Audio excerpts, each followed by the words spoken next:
தத்தி தவழ்ந்து மிக நல்ல முறையில் இந்த ஜோவா அமைப்பானது 9வது வருடத்தில் நடந்து கொண்டிருக்கிறது. இது தொடங்கும் பொழுதே இதில் எந்த ஒரு மாற்றமும் நடைபெறாமல் இடையில் விட்டு போகாமலும், காரணம் நிறைய சங்கங்கள் தொடங்கப்பட்டிருக்கின்றன. தொடங்கப்பட்டு சில காலம் அது நடந்து உடைந்து இருந்த இடம் எங்கென்று தெரியாமல் போயிட்ட சூழ்நிலைகளும் உள்ளன.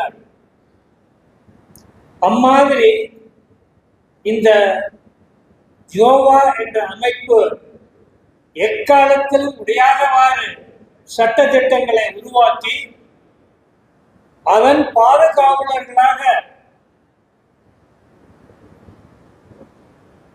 மூத்த உறுப்பினர்கள் இங்கு இருந்து கொண்டு தேவையான சமயத்தில் ஆலோசனைகளை வழங்கிக் கொண்டு இளைய தலைமுறையினருக்கு வழிகாட்டுதலாக இருந்து கொண்டு நடந்து கொண்டுள்ளது.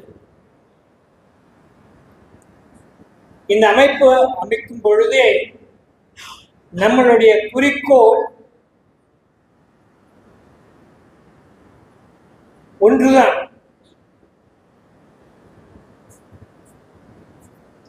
சீஃப் பேட்டன் கூறியது போல நம்முடைய உரிமைக்காக போராடுவோம். நமது என்று சொல்லும் போது எனது இனத்தை சேர்ந்தவர்கள், அதாவது அதிகாரிகள் அல்லாத மற்ற முப்படை வீரர்கள் மற்றும் குடும்ப ஓய்வூதியம் பெறும் அனைத்து மக்களுக்குமாக சேவை புரிவதுதான் எங்கள் நோக்கமே தவிர வேறொன்றும் இல்லை. இதை ஆணித்தரமாக மக்கள் புரிந்து கொள்ள வேண்டும். எங்களுக்காக எதுவும் நீங்கள் தர வேண்டாம், உங்களுக்காக நாங்கள் காத்திருக்கின்றோம். உங்கள் குறைகளை சொல்லுங்கள், அதை எந்த வழியில் நிவர்த்தி செய்ய முடியுமோ, எங்கெல்லாம் சென்று கனவை கட்டி பார்க்க முடியுமோ அங்கெல்லாம் சென்று முட்டி மோதி உங்களுக்கு கிடைக்க வேண்டிய ஓய்வூதிய பலன்களை பெற்றுத் தருவதுதான் சங்கத்தின் முதல் குறிக்கோள். அதுதான் இறுதி குறிக்கோளாகவும் இருக்கும். சங்கம் தொடங்கிய பொழுது நமது ஓய்வூதியம் அனைத்துமே அவரவர்கள் ரெக்கார்டு அலுவலகத்தில் இருந்து சிபிபிசி எனப்படும் வங்கிகளுக்கு சென்று பின் நமது அக்கவுண்ட் வைத்திருக்கும் வங்கிகளுக்கு பதிவேற்றம் செய்யப்பட்டது. அப்பொழுது நமக்கு மிகவும் சாதகமாக இருந்தது. காரணம், எந்த ஒரு குறையாக இருந்தாலும் தி சென்ட்ரலைஸ்டு பென்ஷன் ப்ராசஸிங் சென்டர் எனப்படும் சிபிபிசிக்கு, அது சென்னையில் இருந்தாலும் சரி, பெங்களூரில் இருந்தாலும் சரி, நாக்பூரில் இருந்தாலும் சரி, அங்கு சென்று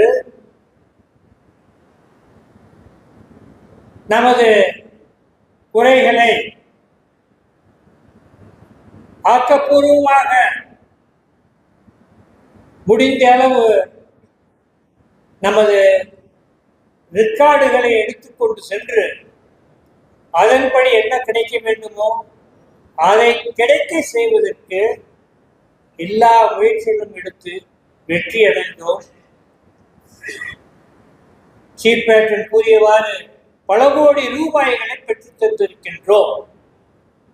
இது ஒரு குழுவின் முயற்சி. இப்பொழுது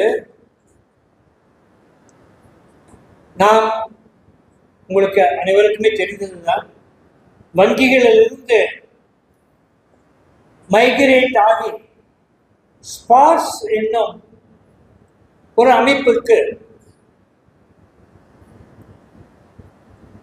அதாவது எல்லோருக்குமே பென்ஷன் சாங்ஷனிங் அத்தாரிட்டி எனப்படும் PCDA-வுக்கு சென்று விட்டது. நீங்கள் விமானப்படையில் இருந்தாலும் சரி, கப்பல் படையில் இருந்தாலும் சரி, தரைப்படையில் இருந்தாலும் சரி, அனைவருக்கும் பென்ஷன் சாங்ஷனிங் அத்தாரிட்டி ஒன்றுதான்.